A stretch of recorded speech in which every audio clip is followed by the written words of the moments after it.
అందరికీ నమస్కారం అండి. మెయిన్ మీడియా మిత్రులందరికీ I respect you sir. Thanks కన్నా రెస్పెక్ట్ యూ మోర్. అందరూ బాగా తెలిసిన వాళ్ళు పిలవగానే ఇలా వచ్చారు, చాలా థ్యాంక్స్. ఒక్క ఒక్క ఒక్క 3 సంవత్సరాల కష్టం 3 నిమిషాల్లో కుదించి చెప్పమంటే కష్టం. ఒక్కసారి వినాలి ఇదంతా. ఫస్ట్ ఈరోజు ఇక్కడ ఉండడానికి మెయిన్ కారణమైన సుప్రీం హీరో సాయి ధరమ్ తేజ్, ఆయన వల్లే ఈరోజు నేను ఎలా ఉన్నాను, ఇక్కడ ఉన్నాను. అది ఎప్పటికీ నేను మర్చిపోలేను. తర్వాత నా డైరెక్షన్ టీం, ఒకసారి నా టీం అంతా ఒకసారి వస్తే, ఎవరెవరు ఉన్నారో ఒకసారి టీం అంతా ఒకసారి పైకి రండి. And screen play, additional screen play విశ్వ ఒకసారి రండి. కుదిరితే కెమెరాస్ జూమ్స్ తీసుకోండి సార్. నాది రాకపోయినా పర్లేదు, వాళ్ళ జూమ్ క్లోజులు పడాలి. ఎందుకంటే నెక్స్ట్ వాళ్ళకి సినిమాలు రావాలి, వాళ్ళ డైరెక్టర్స్ అవ్వాలి. మనస్ఫూర్తిగా నాతో పాటు సమానంగా కష్టపడ్డ వాళ్ళు వీళ్ళు కూడా ఉన్నారండి. ఎంత నేను తీసినా, ఎంత నేను పరిగెట్టినా, నాతో పాటు వీళ్ళు పరిగెట్టకపోతే నేను సినిమా తీయలేను. నేను అనుకున్న సినిమా అసలు తీయలేను. కాబట్టి వీళ్ళంతా కొంచెం టైం పట్టినా పర్లేదు బ్రదర్స్, ఎందుకంటే వాళ్ళ క్లోజ్లు ఇంపార్టెంట్. తర్వాత మధు గారు, ఈయన డైరెక్టర్ నేను అవ్వచ్చు, స్టోరీ రైటర్ నేను అవ్వచ్చు, కానీ నాతో సమానంగా డే అండ్ నైట్స్ ఈయన చాలా కష్టపడ్డారు. షూటింగ్లో కష్టపడ్డారు, మా ఆఫీస్లో రైటింగ్ అప్పుడు కష్టపడ్డారు, నైట్ మధుశాల సిట్టింగ్ వేసినప్పుడు కష్టపడ్డారు.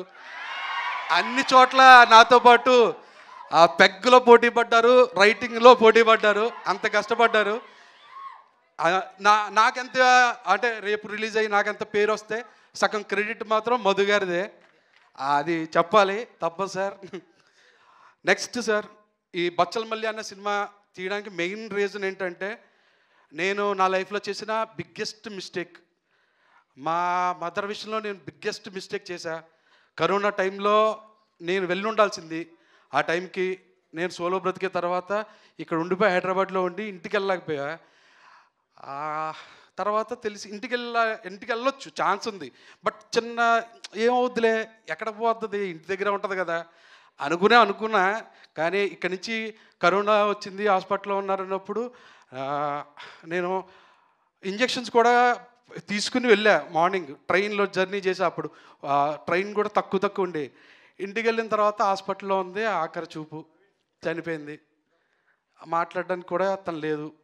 అప్పుడు అనిపించిందండి, టేకెన్ గ్రాంటెడ్గా తీసుకోకూడదు ఏ సిచ్యువేషన్ అయినా. అది మనకు నచ్చిన వాళ్ళు, మనం మంచి కోరుకునే వాళ్ళ విషయాల్లో అస్సలు టేకెన్ గ్రాంటెడ్గా తీసుకోకూడదు కదా.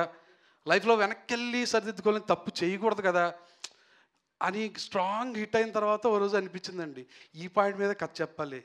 అది మూర్ఖత్వంతో వెనక్కి వెళ్ళి సరిదిద్దుకోవాలని, తప్పులు చేయకూడదు లైఫ్లో అనే ఒక పాయింట్ చెప్పాలి. ఎందుకంటే ఇది నేను ఒక్కడనే చేశాను తప్పని కాదు, చాలామంది అంటే ఇక్కడ ఉన్నోళ్ళు లేకపోతే చూసేవాళ్ళు ప్రతి ఒక్కళ్ళు ఒక్కొక్క మూమెంట్లో తప్పు చేస్తుంటారు చూడండి. అది అడ్రస్ చేయాలనిపించిందండి. ఆ పాయింట్ మీద జెన్యూన్గా చెప్పాలనిపించింది. నా బెస్ట్ నేను ఇచ్చానండి నేను అనుకుంటున్నా. ఇది తీయడానికి, ఈ పాయింట్ చెప్పడానికి నాకు ఫస్ట్ ఎంకరేజ్ చేసింది నరేష్ గారు. ఆయన దగ్గర 100% అండి. నరేష్ గారు లేకపోతే బచ్చల మల్లి అన్న క్యారెక్టర్ నేను ఇలా తీయలేకపోయినేమోనండి. ఈ విధంగా తీయలేను. ఓకే, ఇంకొకరు ఎవరన్నా ఉంటుంటే వేరేలా తీసేవాడినేమో తప్ప ఇంత జెన్యూన్గా, ఇంత ఆనెస్ట్గా, ఇంత సిన్సియర్గా, ఇంత రాగా, ఇంత రూటెడ్గా నేను అనుకున్న సినిమా అయితే తీయలేకపోయేవాడినండి. ఇది వేరే హీరోని నేను తక్కువ చేయడం కాదు, నాకు ఆయన ఇచ్చిన కంఫర్ట్ని మీకు చెప్పడం కోసం అంతే. Sir thank you sir, thank you so much sir. నేను ఏం చెప్తే అది నమ్మారు సార్, నేను ఏం చెప్తే అది చేశారు సార్. అది చాలు కదండి, హీరో డైరెక్టర్ కాలం నిలబడితే చాలు కదా, పని అయిపోద్ది సినిమా. అది పని అయిపోద్ది సినిమా. అది ఎప్పుడు హీరో నమ్మి, డైరెక్టర్ని కథని నమ్మి ఉన్నాడు అనుకోండి, ఆ సినిమా ఎప్పుడు మోసం చేయదు. మేబీ ఏదన్నా జరగచ్చేమో తప్ప అది మోసం అయితే చేయదు ఆ సినిమా. డెఫినెట్గా అంత కాన్ఫిడెంట్గా ఉన్నాను. తర్వాత అమృత గారు, కావేరి అనే క్యారెక్టర్ని నేను డే 1 ఎలా ఊహించుకున్నానో, ఒక అమ్మాయి ఇన్నోసెంట్గా ఉండాలి, తన మీద మనకి లవ్ రావాలి, సింపతి రావాలి, ప్లస్ ఆ అమ్మాయి గ్లామర్గా ఉండాలి, ప్లస్ మనకు తెలిసిన కాలనీలో ఒక అమ్మాయిలా ఉండాలి. ఇన్ని క్వాలిటీస్ ఉన్న అమ్మాయి నాకు అమృత గారు అనిపించారు. థ్యాంక్ యూ అమృత గారు, you did your bestest of the best అండి.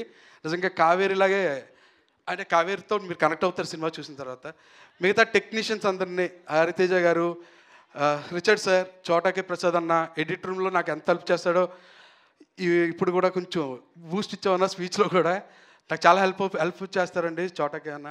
బ్రహ్మ sir, thank you sir, thank you so much sir. And Rajesh గారి గురించి చెప్పాలంటే ఆయన నా గురించి చెప్పలేదు కాబట్టి నేను ప్రీ రిలీజ్లోనే చెప్తా. ఇప్పుడు నేను చెప్పను, ప్రీ రిలీజ్లో చెప్తానండి. Thank you so much for coming అండి. విశాల్ చంద్రశేఖర్ సార్, ఆఫ్టర్ సీతారామం విశాల్ గారు sir, one of the finest composers in India అండి. నాట్ ఓన్లీ ఆంధ్ర, తెలుగు, తమిళ అని కాదు, ఇండియాలో one of the finest music composers అండి. అందుకే అంత ఫైన్ కాబోతే నెక్స్ట్ ఆయన ఫౌజీ, ప్రభాస్ గారిది ఫౌజీ కూడా విశాల్ గారి మ్యూజిక్ డైరెక్టర్. సో ఆయనతో వర్క్ చేయడం one of the greatest feeling అండి. థ్యాంక్ యూ విశాల్ సార్, మీరు ఇక్కడ లేరు కానీ నా హ్యాపీనెస్ మాత్రం మీకు అందాలని మనస్ఫూర్తిగా కోరుకుంటున్నానండి. Thank you. ఇంకా ఎవరిదైనా పేర్లు మర్చిపోయి ఉంటే క్షమించండి. ప్రసాద్, ప్రసాద్ డార్లింగ్, ప్రసాద్ బాగా గుర్చేసాడు డార్లింగ్. పెద్దోడు, మీ పెద్దోడు, మా బచ్చలమల్లి తర్వాత కృష్ణ, నెక్స్ట్ జనరేషన్ యాక్టర్ అండి తను. డెఫినెట్గా చాలా మంచి కెరీర్ ఉన్న యాక్టర్. నువ్వు చాలా రోజులు వినబడతావు డార్లింగ్, నువ్వు వచ్చినప్పుడు ఇలాంటి సౌండ్లు కూడా వినబడుతుంటాయి. ఆ హ్యాపీ విషయం. థ్యాంక్ యూ సో మచ్ అండి. Thank you all. అండ్ మీకు చాలా థ్యాంక్స్ అండి, ఇంతలా వచ్చి సపోర్ట్ చేసి రియాక్ట్ అయినందుకు. ఇప్పుడు రియాక్షన్ లేకుండా పోయాయి. ఎందుకంటే ఒకప్పుడు ఇలా చూసేవాళ్ళు, ఇప్పుడు మొత్తం అంతా ఇలా అయిపోయింది ప్రపంచం, ఫోన్లో చూడడం.